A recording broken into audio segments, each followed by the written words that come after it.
બુધવારે ઇઝરાયેલી હવાઈ હુમલાએ ઉત્તર અને દક્ષિણ ગાઝાને લક્ષ્યાંક બનાવતા જબલિયામાં 22 બાળકો સહિત ઓછામાં ઓછા 70 જણાના મોત થયા હતા તેવી જાણકારી ગાઝાના આરોગ્ય મંત્રાલયે આપી હતી. ઇઝરાયેલી વડાપ્રધાન બેન્જામિન નેતન્યાહુની હમાસનો સંપૂર્ણ પરાજય થાય ત્યાં સુધી આક્રમણ ચાલુ રહેશે તેવી જાહેરાત પછી આ હવાઈ હુમલા કરાયા હતા.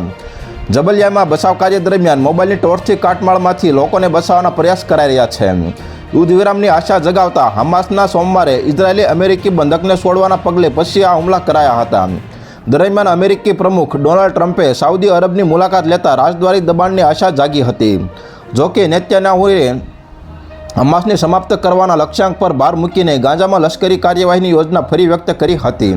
2023માં ઇઝરાયેલમાં 1200થી વધુ લોકોની હત્યા દ્વારા હમાસ દ્વારા શરૂ કરાયેલી આ લડાઈમાં અત્યાર સુધીમાં 52,000થી વધુ પેલેસ્ટાઈનીઓના મોત થયા હોવાની માહિતી ગાઝાના આરોગ્ય મંત્રાલયે આપી છે.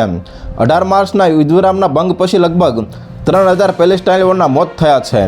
ગાઝાના 23 લાખથી વધુ નાગરિકો વિસ્થાપિત થયા છે અને કેટલાક તો એકથી વધુ વાર પોતાના ઘર છોડવા પડ્યા છે. ઇઝરાયેલે આપેલી માહિતી મુજબ હમાસના કમાન્ડ અને કંટ્રોલ કેન્દ્રને લક્ષ્યાંક બનાવીને ખાન યુનિસમાં એક યુરોપિયન હોસ્પિટલ પર કરાયેલા હુમલામાં હમાસના ટોચના લશ્કરી નેતા મોહમ્મદ સિનવરને ટાર્ગેટ કરાયો હતો. તો હાલ અત્યાર માટે આટલું મિત્રો, ફરી મળીએ નવી અપડેટ સાથે. તે પહેલાં વિડીયોને લાઇક કરી ગુજરાત ટોપ ન્યૂઝ ચેનલને સબસ્ક્રાઇબ કરો અને પાસે આવેલું બેલ આઇકન પણ દબાવો જેથી તમને નવી નવી ખબરો મળતી રહે.